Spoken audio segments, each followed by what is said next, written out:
No one at St. Holloway Hospital talked about room 404.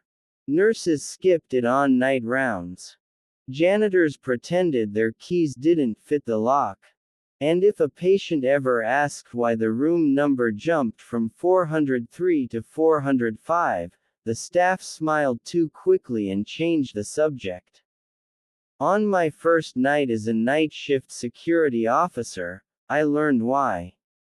At 2:17 a.m., every monitor in the security office went black at once. The hum of electricity died, replaced by a low, breathing sound, slow, wet, and close.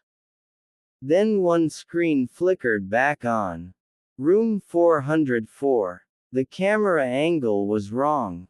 Too low. As if the camera had been pulled down near the floor. The room lights were off, but something pale moved in the darkness. Long. Bent the wrong way. My radio crackled. "Control, do you see that?" whispered a nurse. Her voice shook so hard it distorted. Before I could answer, the feed cut. I should have called it in. I should have stayed put. Instead, I grabbed my flashlight and took the elevator to the 4th floor. The doors opened to silence so thick it pressed against my ears. Hospital silence is never real silence. There are always beeps, footsteps, distant voices. But here, there was nothing.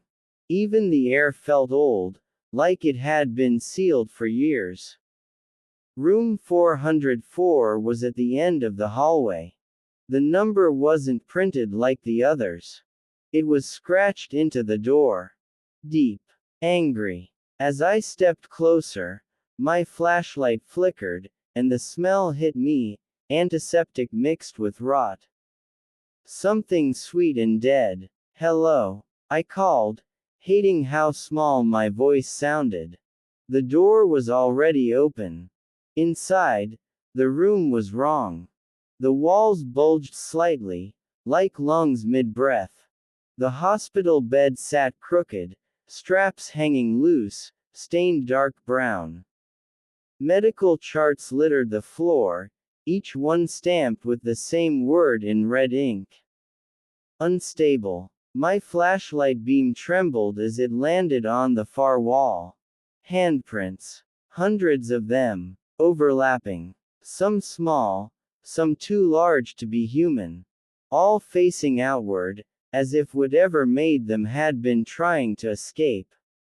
The heart monitor beside the bed suddenly turned on. Beep. Once. Beep. Again. But there was no patient. The monitor spiked. The door behind me slammed shut. I spun around, yanking the handle. It wouldn't move. My radio screamed with static. Then a voice came through, distorted, layered, like many people speaking at once. "You're early." The temperature dropped so fast my breath fogged. Something shifted behind me. I turned slowly. The bed straps were tightening on their own, snapping together as if holding an invisible body. The mattress dipped, forming the outline of a human shape, then sank deeper, as if something was pressing down from above. A face emerged from the mattress. Not climbed out, pushed through. Skin stretched thin, eyes stitched shut with black thread, mouth pulled wide in a permanent scream. Its neck bent backward at an impossible angle. I staggered back, heart slamming. What are you?" I whispered. The stitched mouth tore open. "We were patients," it said. "Now we're proof." The walls began to bleed. Dark streaks ran down like veins. The handprints peeled away from the wall, one by one, pressing into the air, leaving shapes behind them, faces, torsos, limbs halfway formed. I understood then. Room 404 wasn't abandoned. It was hidden. A place where experimental treatments were tested. Where patients disappeared. Where suffering was buried under paperwork and silence. The thing on the bed twitched.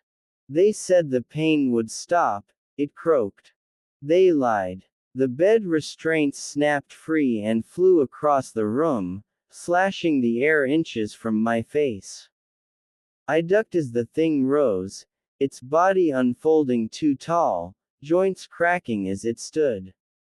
The lights exploded. Total darkness. Hands grabbed my ankles. My wrists. Cold. Countless. I screamed as they dragged me toward the bed. No. I kicked. Clawed. Felt fingernails break. My flashlight rolled across the floor, flickering once more. In that flash of light, I saw them all. Dozens of patients pressed into the walls, half merged, faces frozen mid-agony. Their eyes opened at once. And they were all looking at me. Stay, they whispered. The floor dropped. I fell. When I woke up, I was on a gurney. Bright lights. Beeping machines. Doctors in masks hovered above me. Severe hallucination, one said. Classic stress response. I tried to speak, but my throat burned. You're lucky, another added. That wing was condemned years ago. I laughed. Or tried to. As they wheeled me past the nurse's station, I saw the hallway sign. 4th floor. My blood ran cold. There was no room 404. The numbers went 403. Then 405. I was discharged 3 days later. I quit the job. Moved states. Tried to forget. But sometimes, at 2:17 a.m., my phone turns on by itself. A video file appears. No sender. No sound. Just a dark hospital room. A bed. And a camera angle slowly rising from the floor. As if something is standing up. Waiting for me to come back. Because once you've been in room 404, it never forgets you.